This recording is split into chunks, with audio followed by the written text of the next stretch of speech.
me, please. It's live. We are live.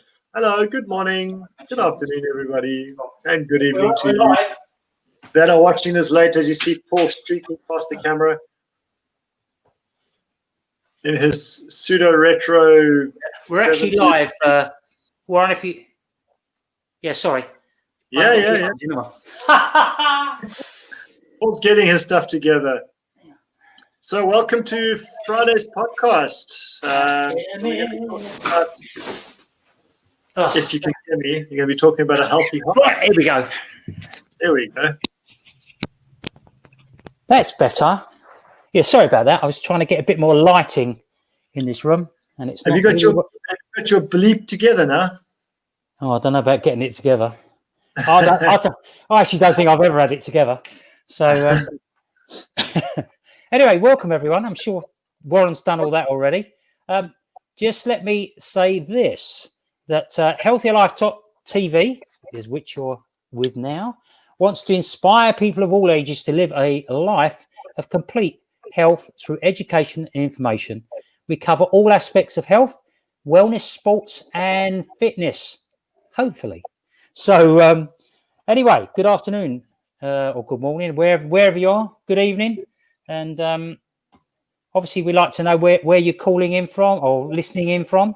And this is goes out on a podcast as well, Healthier Life TV. So we have to be cognizant of that as well. So, but basically, it's a Facebook Live. So anyway, what's today's subject? How can you improve your heart health? Now, this is a biggie. Do you see it as a big thing? More so today than has been in recent history, and even before. And in recent history, it was a big thing already. But yeah, so it's even bigger than it has been prior to March 2020.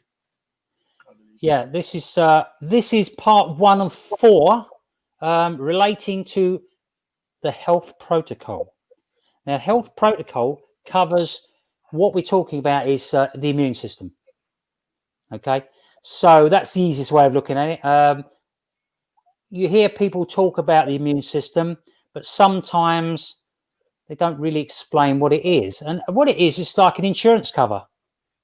You know, it's your insurance cover against catching things. Okay, and getting ill. Now, we're not going to talk about the current thing, but all I would say is that most people that I know that follow a good health protocol do not suffer very much at all from anything like this. Now, we're not doctors. We can't make that claim. All I can tell you is what I've seen, heard, spoken to people. None of my friends have been suffering. So it may be, who knows? If it could work for you, would it be important? Anyway, so this is part 1. I like to look at it, Paul. Sorry, just before we get into it, it's an insurance that you actually get. You get your investment. You get back on your investment, whether you fall sick or not. Absolutely, yeah. And think about insurance. Think about what you do. You get car insurance, mainly because you have to, but yeah. It's that time when, when you're in a car park or something like that, and you do a left to come out of your car parking space, and you forget there's a car on the left-hand side, like I did, or you come up when I had the Audi TT, and it's to come up, I used to roar up doing a very fast speed, coming up behind someone, and because I was police trained, I'm thinking like they're police trained in a way. I know it's stupid, but. And of course, I'm looking for the gap straight away. I'm coming up quick and looking for the gap. The person in front of you says, "I don't know what to do." So it's like bang, not a lot of damage. I did that, and there was hardly any damage whatsoever. But because I had good brakes, and there was just this little shove at the end. But it sounded very loud. But that's what I'm saying. You insure for a reason. Now. The difference is, if you have a crash in a car and it's not too serious, it's a car. At the end of the day, it's a car. It's replaceable. Go and get another one. Okay. With this, you can't go and get another body. You get one journey. And most people think that time goes on forever. And I can tell you, it doesn't. All right. And we notice that when we train. If we have a period of time off and you go back to training, although your body remembers it, and we can get back quicker than the person who's not trained. Yes. For those first few weeks or whatever, it is horrible. It's horrible because we're still trying to train at the same pace, and our body's going, "Oh no, you got to start from ground zero." You know. Anyway, I digress. So what No, we're you going didn't. No, you didn't. You're not a digress. No, you didn't digress. It's important. Yeah, but I want to get into the real meat of the matter, and that's heart health. And this is, as I say, this is part 1. Part 2 will be gut health. Part 3 will be brain health. Okay, which I know a lot of people need. I'm joking, sorry, but you do need it. Yeah, we all need it. And the last part 4 will be about inflammation, which will push it all together. Okay, and that really will take care of the whole of your immune system. Yes. And if you've got any questions, don't ask me. No, if you've got any questions, let us know. Let us know where you're calling in from. Let us know if it's your first time on here. Come and say hello, and Warren will say hello back to you because I won't be looking. I'll be keeping a tab on the messages. Yeah. So, what are you going to learn today? Well, hopefully, you'll learn 7 powerful ways that you can improve your heart health. Okay. So let's really get into it. And as I say, the reason we picked heart disease first is because heart disease is the #1 cause of death worldwide. And it's mostly preventable. And you can prevent it by changing your lifestyle and managing the risk factors as well. So what we're looking to do, Warren and myself, and I'm going to hand it over to you in a minute, Warren, but is to prevent you becoming an early statistic. Okay, and that's what it is, isn't it? That's why we look after our health, is to make the journey a bit smoother, a bit healthier. Yeah. So that when you do pop your clogs, as they call it. Yeah, I just couldn't think of it. When you do finally go and meet your maker, whoever that may be, whatever religion you are or not religion, then whatever your belief is. Yeah, hopefully you've burnt out and not rusted out. Yeah. All right. So that's crucial. Now, if there's anything we don't cover on this, you want to know about it, please let us know. All right? Yes, please do. Yeah, because we don't always remember everything to say, or we don't necessarily have the time. That's right. Yeah. So, Warren, what's your first views about heart health? Yeah, look, we thankfully with today's technology we can replace our hearts if we absolutely have to and need to. But as you touched on just now, in terms of time, there's a time scale with which we are here on this planet in this life, and we don't know what that is. But very often people just kind of live life gay Paris style, c'est la vie. It doesn't, and they're not too concerned about what they're doing today and how that's going to impact their heart tomorrow or tonight or the next day. People go through indigestion on a regular basis. They experience all kinds of aches and pains in their chest and anxiety and all these symptoms and these signs that keep popping up. And they think to themselves, I'm indestructible. It's never going to happen to me. But unfortunately, the heart is not biased. That's right. If the heart has to give you a signal, it's going to give you a signal. When it gives you a signal, it's not a nice signal. It's not just like having a little niggle here and there in the knee or the ankle or something like that. It's serious. So yeah, that's how I look at heart health. it's been one of my top priorities in my life since I was young, is to be healthy and strong, and that's basically looking after my heart. Yeah, absolutely.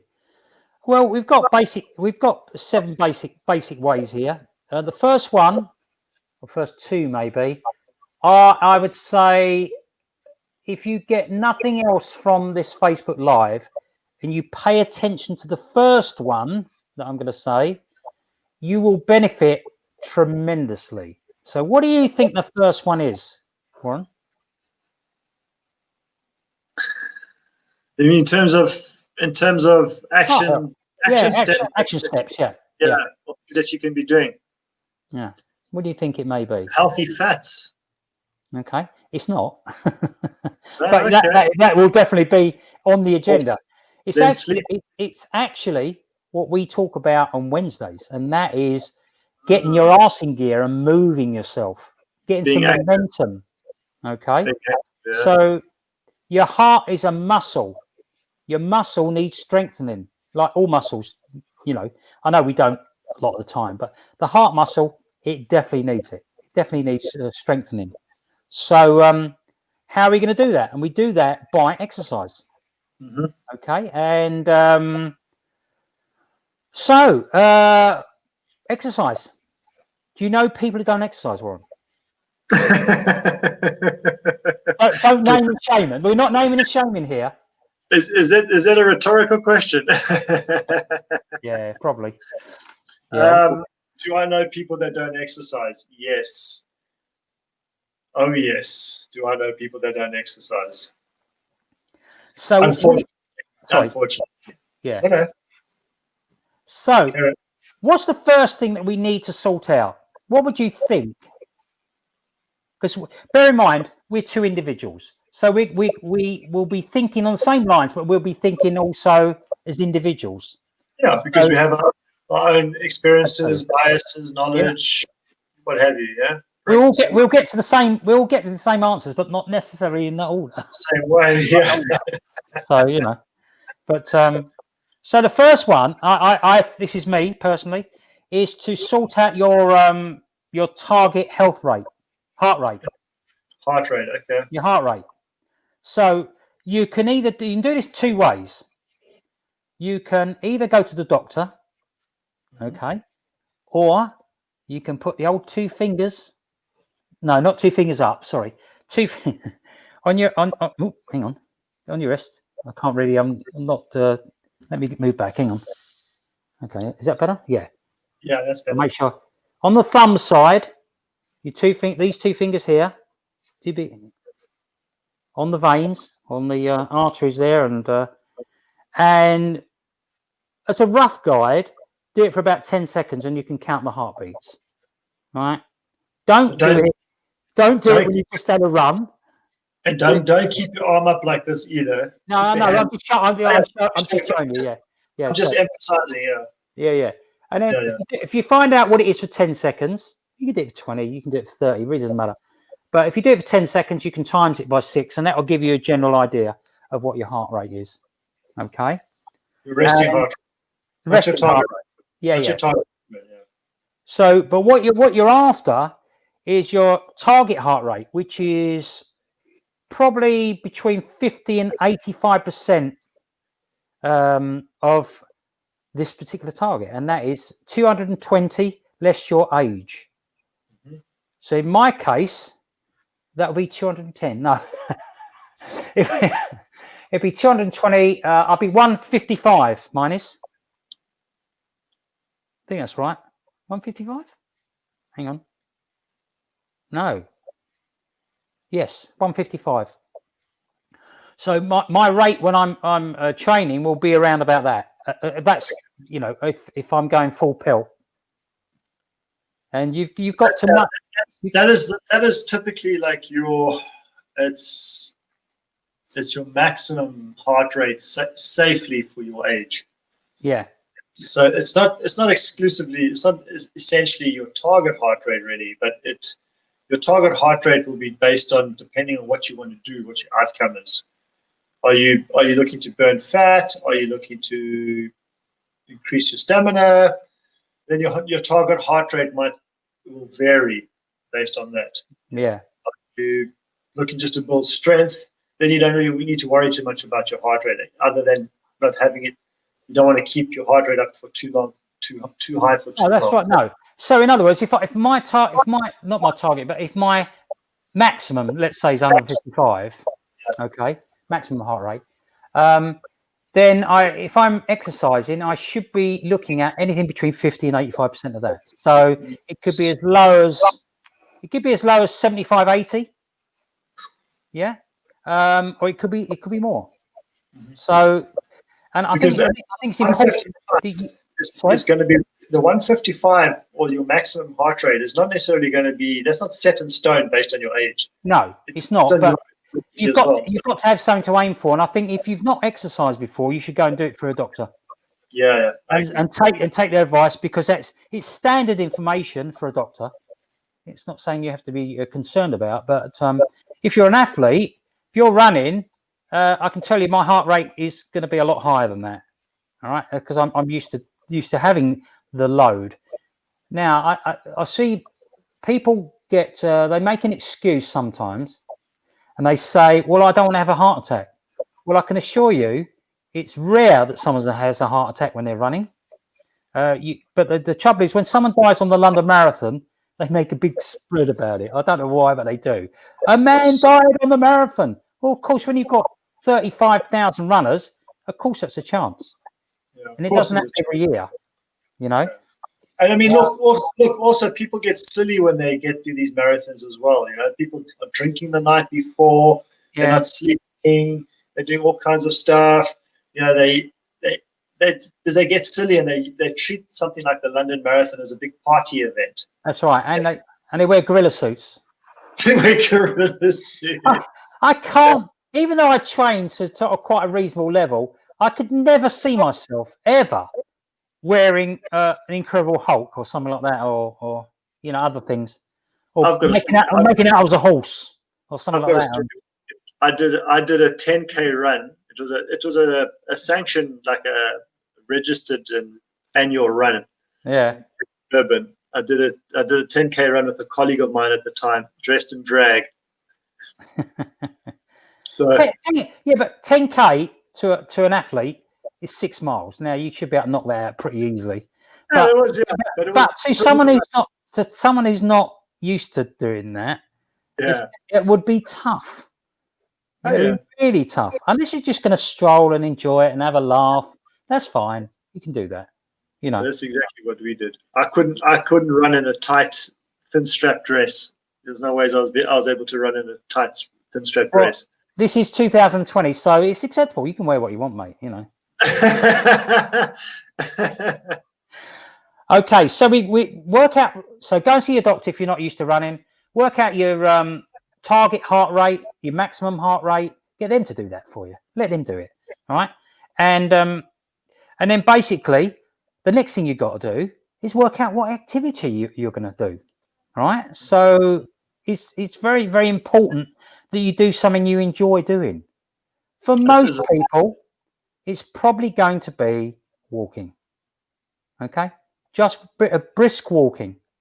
So you just up your heart rate a little bit, and if you did that, it works out. If you're doing about 150 minutes a week, so let's just say you're walking just on weekdays. I know you can do it anytime you like, but so that would be 5 days, 30 minutes each. And I actually got, and I told you, I've said before, I actually got fit doing that. Exactly that. All right. And that's why I mention it. And that was just on weekdays, 15 minutes in the morning, 15 minutes in the afternoon for 5 days a week. So 150 minutes. All right. And I actually got fit enough to play football again and run. I had a little bit of work to do as well later, but what I'm saying is it got you back in it gets you back in the game. Yeah. So, because I mean, just walking itself is limbering your body up. It's getting your joints moving, and the oils and everything else, the fluids in your body moving, and so you are going to get a little bit fitter. Yeah. But it could be you could be doing swimming. Especially for people that have a concern of heart attacks. We'll keep it. We'll keep. I'm not being funny, and I'm not being condescending or anything like that. Well, let's keep it down the lower end because we are talking to a whole range of people here, and if there are any athletes here, they'll know what they've got to do anyway. So, but for the average person, and we've all been average at some stage, and that is doing the simple things. Just doing. It could be playing golf. It could be. You're not necessarily. It's not. I don't know about golf. Unless you're running from shot to shot. Then, yeah, that's what I'm saying. Or walking briskly, which you're not, because you're chewing the fat, talking about things. But no, golf is better than anything. But golf is better than doing nothing, because you're walking 6 or 7 miles or further. You're outdoors. You're in nature. You're socializing typically. Yeah. You're getting rid of your frustrations and your anger a lot. Okay, so this is the first of 7, so we'll whiz through probably the others, but there's 2 things about exercise.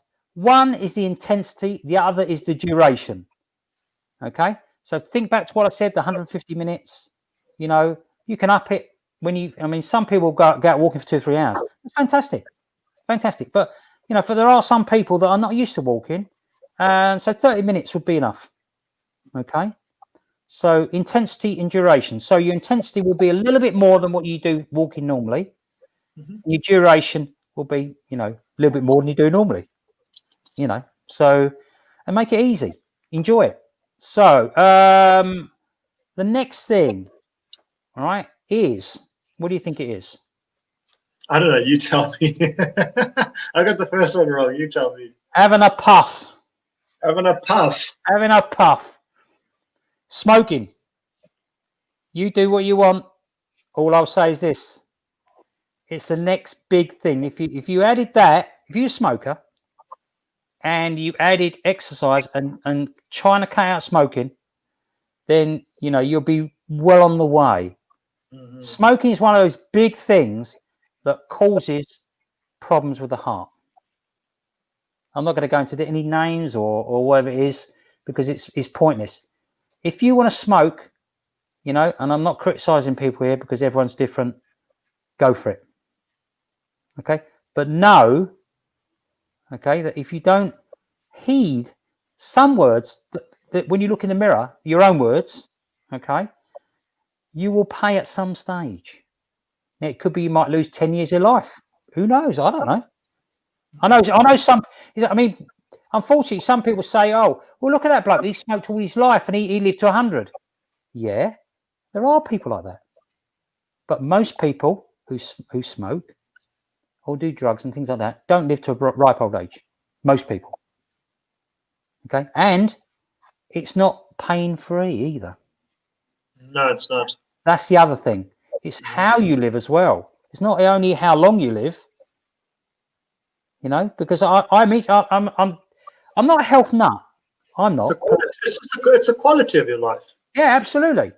And I don't want to spend it in a bloody wheelchair. I can assure you that. Oh yeah, of course not. What's the next one? I don't know because I haven't looked. I've got to have a look. So, cheers, Brian, to the compliment. Hello, Brian. Yeah. So, our work. I'm not looking at the thing, so I can't see who's doing it. Safe trip back from Italy. Oh yeah. His wife's 50th. So, okay. So the third thing is lose weight. All right. We're not going to go into this. We're not going to spend any time on this at all. But your weight. Okay. You know whether you need to lose a bit or not. And all I would say is, think about what you need to do. It's very important because I said this before. I had back problems, and the osteopath said to me, "You have the type of frame that cannot afford to carry any excess weight." And he was absolutely 100% spot on because he was an expert. He knows by looking at the frame. Yeah, osteopaths are good. They're talking about. But look, this is 2020, and if in 2020 you don't know that carrying excess weight is not good for you, then you'd be living in a cave, in my opinion. What, a bit like Osama bin Laden? He lived in a cave, didn't he? At some stage. That's a bad. That's a yeah, but I mean, look, you're living in blissful ignorance if that's the case, in my opinion. And I've got to be straightforward with that, because in today's everywhere you look, people are so conscious about putting on fat and putting on excess weight and all this kind of stuff, in terms of the advertising blasted all over the place, media coverage, this, that, blah, blah, blah. Everywhere you look, there's diet this, diet that, health this, health that.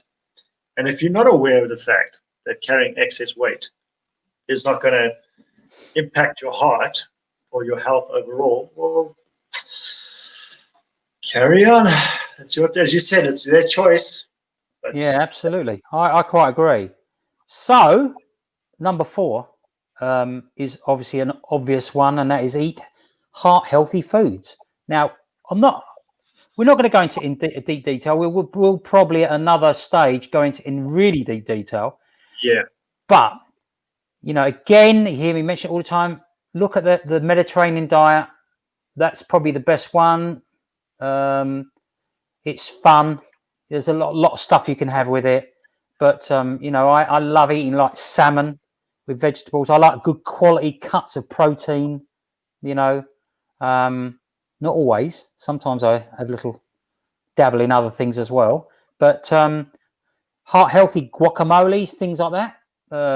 Fantastic. Make sure you have the vegetable. Sorry, not vegetable. The can't think of it. The extra virgin olive oil. As your fats, and just be aware what you're eating. It's also when you talk about oils when you're cooking, please stay away from sunflower oil, canola oil. Stay away from that. What you're saving yourself in a few pennies and pence here and there, or pounds, you're doing so much damage to your heart and your arteries by eat cooking with sunflower oil and canola oil and that. You really are. Because the other thing is not only picking the right oil, but also the temperatures you're cooking at as well. So it's worth doing a little bit of research and finding out. So if you're using something like extra virgin olive oil, you can use it for cooking, but you can only go up to certain temperatures, because it again then has a problem after a certain temperature. So yeah, I wouldn't even go that way with extra virgin. You can use olive oil. You can use olive oil, but I don't use it for cooking. But I'm just saying it's just something to be aware of about temperatures, because I just use it on the salad. No, you can use olive oil for cooking, but not extra virgin. Not extra virgin. Okay. And there is, like we use olive oil for cooking, and also coconut oil is relatively. It's you mentioned that before, didn't you? Yeah. Yeah, but it's not as healthy and as safe as people have been led to believe it is, because it's become so commercialized. Mm-hmm. The quality is not quite, so it's not as healthy as people have been led to believe, but it is healthier, still significantly healthier than sunflower oil or canola oil. Yeah, absolutely.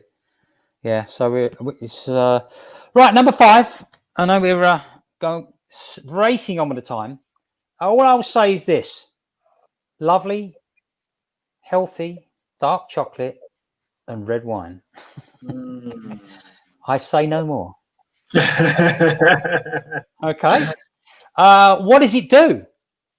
Well, alcohol and cocoa, which is obviously the key ingredient in chocolate, are great antioxidants. It's been shown to increase good cholesterol and lower bad cholesterol. So it's not a bad thing, is it really? And also improves blood clotting function. So but not alcohol, red wine.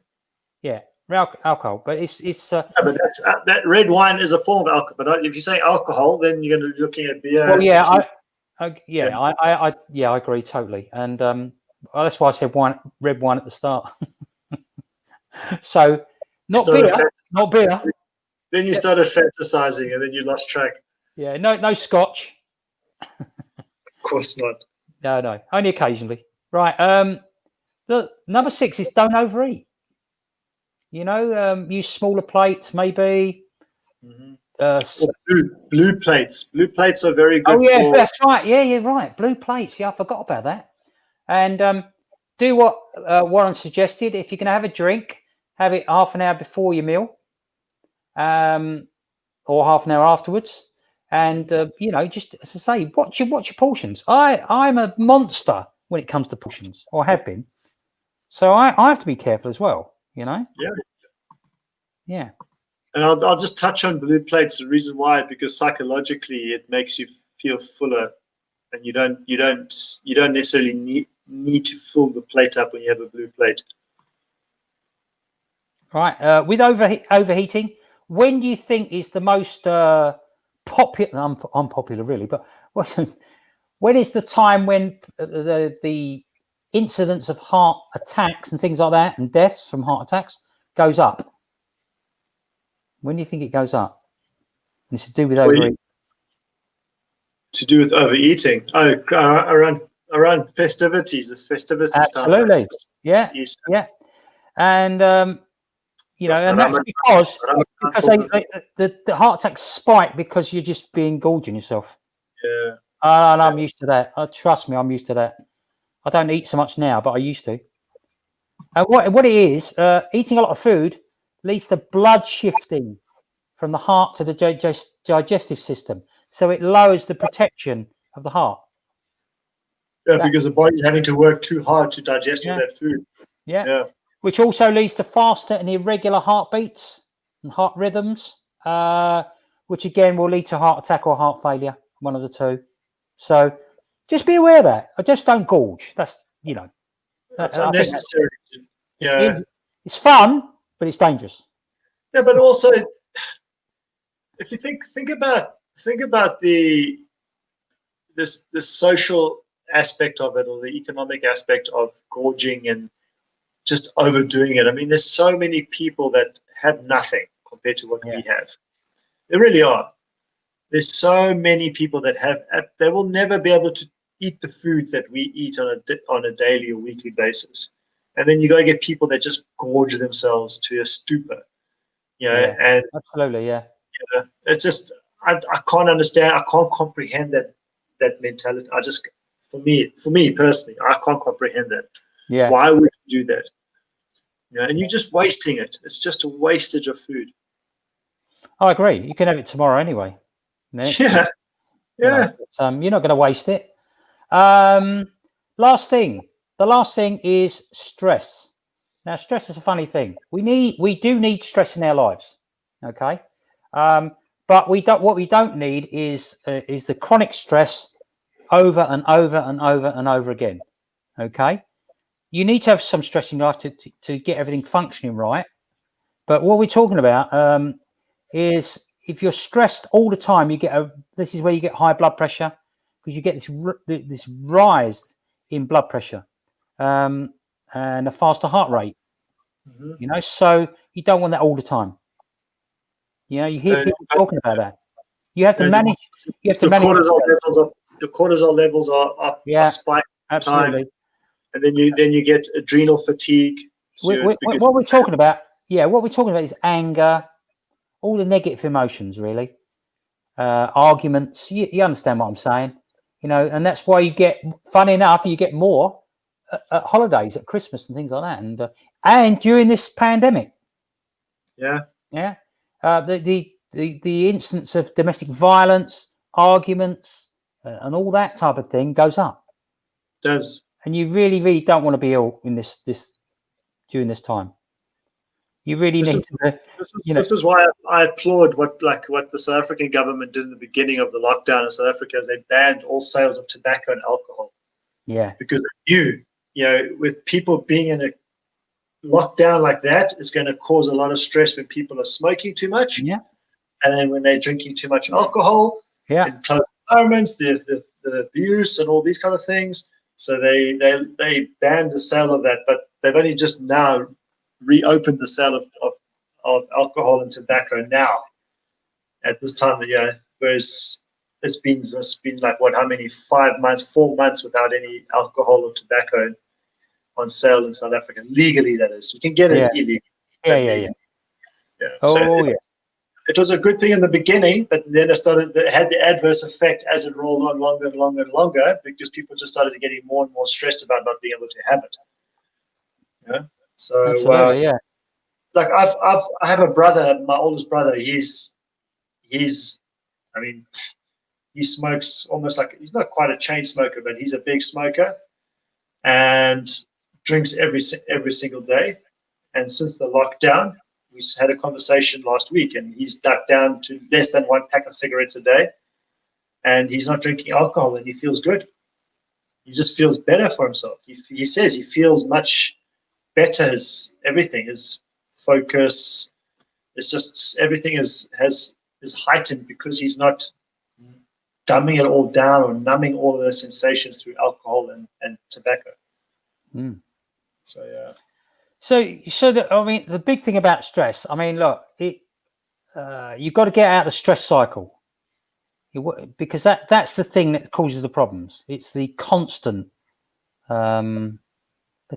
nagging of stress on your body, that you want to get away from. You can sort it out with go for a walk. You do it with breathing, meditation, relaxation. There's lots of things, And if anybody needs to come and ask me, because I have techniques which I use and I teach as well. Yeah, absolutely. We are going to have an offer for you at the end of the 4th week on this, by the way, and I haven't decided whether it's going to be free or reduced. We'll see, but it depends what mood I'm in that day, I suppose. But but find some strategies to chill out. That's my word. And look to just keep your heart healthy and happy. It's and there are no excuses at the end of the day. Again, we're individuals. You do what you want, okay? But if you don't pay attention to some of this stuff, you will pay the price. And I'd rather you pay the price of health rather than pay the price of failure or ill health. Ill health, yeah. So again, very, very important. Heart health. There's loads you could say about it, but you know what to do. Really, you do already. All we're doing is giving you a bit of a kick up the back behind, really. Trust. So yeah. I trust that's what we're doing. Yeah. Well, hopefully, yeah. I mean, So anyway, with Warren, is there anything else you want to say before we go? Nothing off the top of my head. Thanks, Paul. Just to everybody, have a safe and wonderful weekend. Absolutely. Just be cognizant of the actions that you take. We've been given free will to make the decisions based on what we feel fit for ourselves. However, we at the same time, we also have the responsibility of 100% accountability. So you have free will to make whatever decision you want to make about your health and your life. But just remember that the buck stops with you, nobody else. Yeah. No one else can be blamed. The system can't be blamed. COVID-19 can't be blamed. Whatever the possibilities of something being blamed, it cannot be other than yourself at the end of the day. So, yeah. Last thing, if you need any help, give us a shout. And share this message. Yeah, share the video, like the page, like the video, comment. We thrive on comments. We thrive on people taking part. And yeah, that's us done for today. That's our time up. And as I said, Warren said, have a great weekend. Yeah. Ta-da, everybody. See you later. Bye.